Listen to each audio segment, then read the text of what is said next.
ओम शांति। आपका प्रश्न है, त्रेता के अंत और द्वापर के शुरुआत में ऐसा क्या हुआ कि रावण राज्य आ गया? उत्तर है, देखो, ये जब आप 7 डेज कोर्स करते हैं उसमें ही हम बता देते हैं। तो हमने YouTube पर भी ये शिविर 7 दिन की रखी है, उसमें भी हमने क्लियरली समझाया है कि कैसे आत्मा में शक्ति कम होने से युग परिवर्तन होता जाता है। तो आप वो डिटेल में वहां सुन सकते हैं। चैनल का नाम है शिव शक्ति मेडिटेशन बीके कुसुम। फिर सब्सक्राइब करेंगे तो प्लेलिस्ट में जाएंगे, वहां आपको सब कुछ ग्रुप वाइज मिलेगा। तो मेडिटेशन शिविर का भी ग्रुप अलग है। साथ साथ लाइक शेयर और कमेंट भी कीजिए, इससे आपका पुण्य का खाता बढ़ेगा और आपकी बुद्धि क्लीन एंड क्लियर होती जाएगी, तो सारे राज समझ में आ जाएगा। तो देखो, आत्मा जब परमधाम से आती है तो जो आत्माएं 24 कैरेट है वो पहले नीचे उतरती है, उसके साथ जो भी 9 लाख आत्माएं सब नीचे आती है और ये सृष्टि की शुरुआत हुई। उस समय प्रकृति और आत्मा दोनों सतो प्रधान है, और जो आत्माएं इस सृष्टि की आधार मूर्त और उद्धार मूर्त है, कुलदेविया है, इष्ट देविया है, वो आत्माएं पर सारे विश्व का आधार है। तो सत्युग त्रेता वाली जो भी आत्माएं हैं वो संगम युग के पुरुषार्थ अनुसार और अपनी आत्मा की शक्ति अनुसार नीचे आकर सुख भोगती है, और धीरे धीरे ये सृष्टि में परिवर्तन आता जाता है, क्योंकि इस सृष्टि पर कोई चीज स्थायी नहीं है, ये नियम है।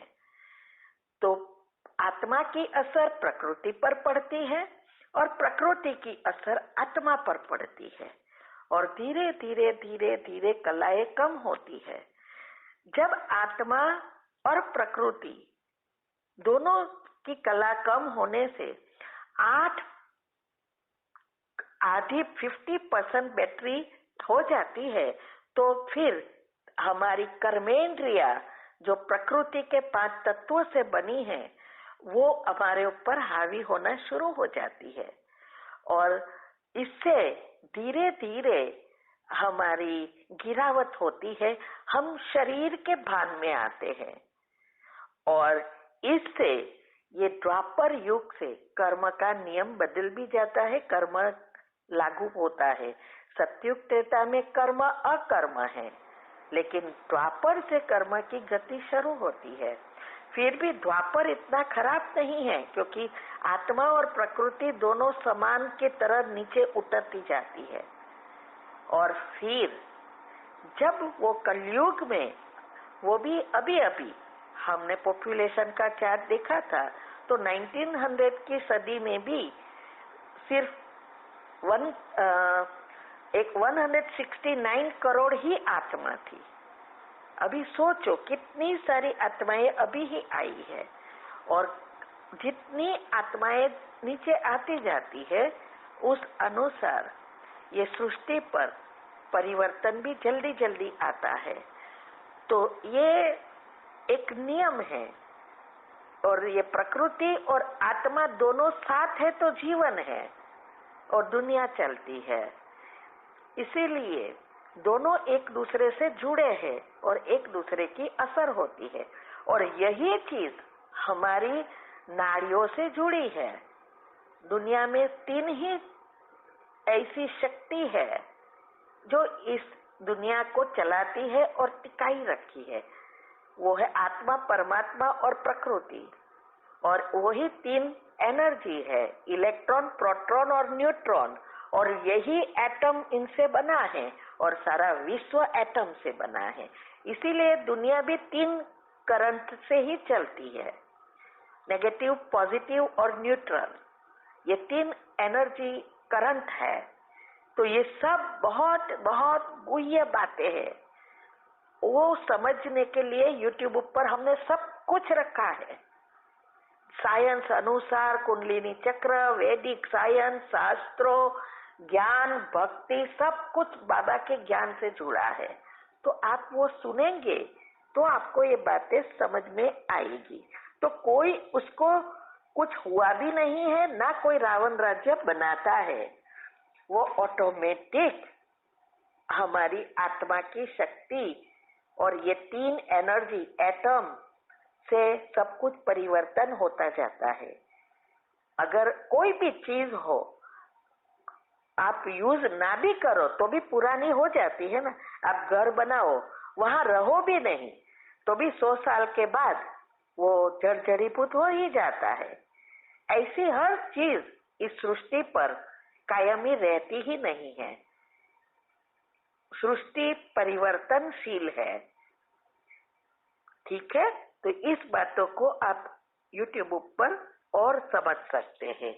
ओम शांति। ओम शांति। आपका प्रश्न है कि हमारा घर भाड़ा दिए थे बैचलर युवक को, तो उसको हार्ट अटैक आया, शरीर छोड़ दिया। फिर पूजा हवन वगैरह करवाने के बाद एक फैमिली वालों को भाड़े दिया। तो 3 मास के बाद उस फैमिली के महिला को एक्सीडेंट हो गया। डॉक्टर 3 महीने बेड रेस्ट बोला है। तो प्रश्न यह है कि क्या हमारे घर में कुछ दोष है? क्या उधर योग पट्टी कराना है? सुझाव दीजिए। पहले दफा घर बना तो योग पट्टी करवाया था। 1 साल तक कोई समस्या नहीं थी। उत्तर है, देखो, हर एक चीज से और आत्माओं का हिसाब किताब है। तो ये जो कुछ होता है वो आत्माओं का उस जमीन के साथ लेन देन है, क्योंकि ओरिजिनल ये जमीन कितनी दूसरी आत्मा की होगी, कितने जन्मों से कितनी आत्माएं बदली है। तो वो आत्माओं के साथ और जमीन के साथ हिसाब किताब होता है। इससे इस आत्मा को इससे कोई लेन देन नहीं है। ये जो कुछ होता है, और वो दोष क्या है? हमारे कर्म। तो ये सब अज्ञानता है हमारी। अभी हम ज्ञान में हैं। हमें पता है कि अगर आजकल हम मंत्र कराए या हवन पूजा कराए, कुछ फायदा क्यों नहीं होता?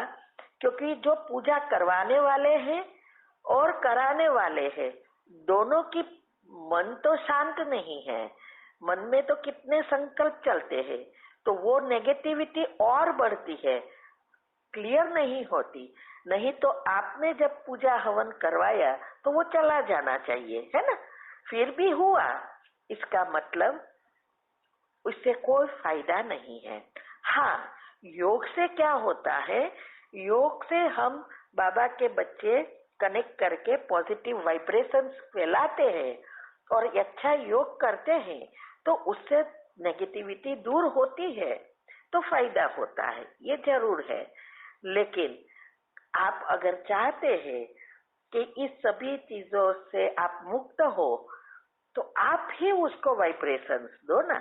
सुबह में उठकर अमृत वेला पावरफुल हो जाए, फिर उस घर में प्रकाश दो, पवित्रता के किरणें फैलाओ, कि पवित्रता के सागर से पवित्रता के किरणें इस मेरे द्वारा इस घर में और घर में रहने वाली आत्माओं में प्रवाहित हो रहे हैं। इस घर में के कोने कोने में ये पवित्रता के किरणें पहुंच रहे हैं। सारा घर का वातावरण भी पॉजिटिव और अच्छा हो गया है। घर की पॉजिटिविटी और फ्रीक्वेंसी बढ़ गई है। अब इस घर का वातावरण शुद्ध, पवित्र और शक्तिशाली निर्विघ्न बन गया है। इस सभी आत्माओं के साथ के सब हिसाब किताब चुकतू हो गए हैं। जो भी जन्म की आत्माएं हैं, सबके साथ हिसाब किताब चुकतू हो गए हैं और जो भी आत्माएं रहने आती है उसके भी हिसाब किताब चुकतू हो गए हैं। अब इस सभी आत्माओं के जीवन में, घर संसार में, नौकरी धंधे में, सब कुछ से कल्याणकारी, मंगलकारी हो रहा है। ऐसा जो आपको चाहिए वो ऐसी कमेंट्री बनाकर सकाश दो।